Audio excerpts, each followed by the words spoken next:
Прогулка с собакой чуть не стоила жизни 19-летнему парню. Вчера вечером на пустыре на юго-востоке Минска его питомец обнаружил некий круглый предмет, обмотанный скотчем. Хозяин оттолкнул его ногой, после чего произошел взрыв.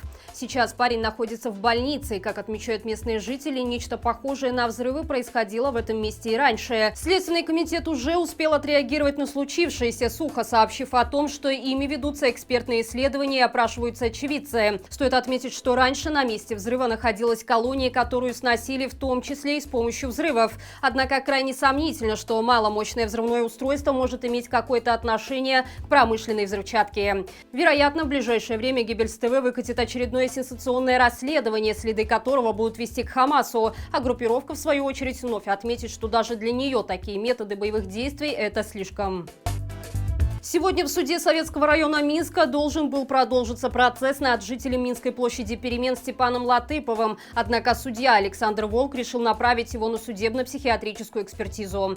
Новое заседание по этому делу назначат только после проведения экспертизы. Она может длиться около 2 месяцев. В свою очередь Степан заявил присутствующим, что его действия связаны не с его неадекватностью, а с сотрудниками ГУБОПа. Он также рассказал, что в СИЗО ему дают антибиотики и парацетамол, а в камере вообще нет окон.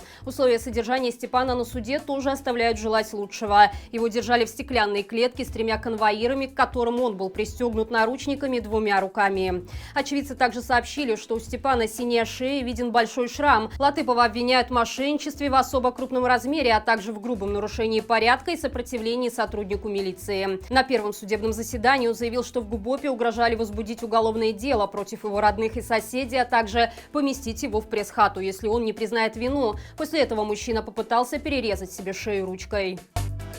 Подписать протокол, чтобы избежать насилия. К такому методу спасения от рук сотрудников милиции прибегают многие белорусы, а Фрунзенский РУВД считают настоящей пыточной. Недавно там побывала одна из задержанных. Женщине угрожали проткнуть нос степлером и ударить ее электрошокером, если она откажется подписывать бумагу о том, чего не совершала. В итоге ее судили по 2 статьям: за неповиновение должностным лицам и за мелкое хулиганство. Якобы она мешала проводить обыск в своей квартире и ругалась на милиционеров. Любые попытки достучаться до судьи Марии Ерохиной, разобраться в ситуации и добиться справедливости не увенчались успехом. Женщину все же осудили на 25 суток ареста.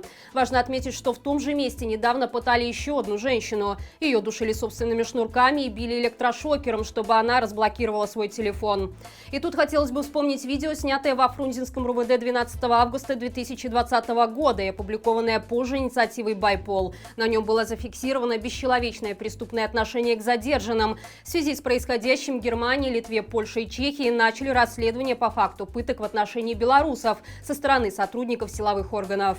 Там уже зафиксировано по меньшей мере 58 случаев.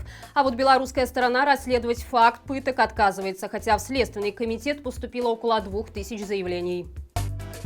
Учительница музыки из Минска стала фигуранткой первого в Беларуси уголовного дела, связанного с социальной сетью Twitter. Молодую женщину обвинили в надругательстве над государственными символами Беларуси за то, что она опубликовала на своей странице переделанную версию официального гимна. Согласно материалам следствия, обвиняемая разместила измененный текст гимна, чтобы, цитата, «продемонстрировать гражданам результат своего оскорбительного и кощунственного отношения к государственным символам». В настоящее время прокуратура Партизанского района уже передала дело в суд.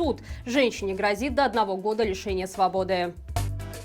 Еще одно белорусское предприятие заканчивает свое существование. Речь идет о гродненском заводе «Химволокно», который менее 10 лет назад стал филиалом Гродно-Азота. Стоит отметить, что в то время Азот готовили к продаже российскому покупателю. Однако, получив довесок в виде нерентабельного завода, промышленный гигант оказался не самым лакомым куском, и в итоге торги так и не состоялись.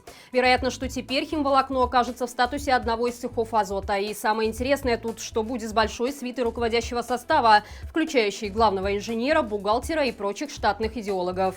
Судя по всему, этим людям придется осваивать рабочие специальности. Отметим, что после объявленной Светланой Тихановской в октябре прошлого года общенациональной забастовки к стачке на Азоте официально присоединились около 4 десятков сотрудников. Помимо этого, предприятие попало под американские санкции, которые президент Джо Байден возобновил в этом году. И это все на сегодня. Не забывайте поддержать наш канал подпиской, а это видео лайком и комментарием. До встречи завтра и живи Беларусь!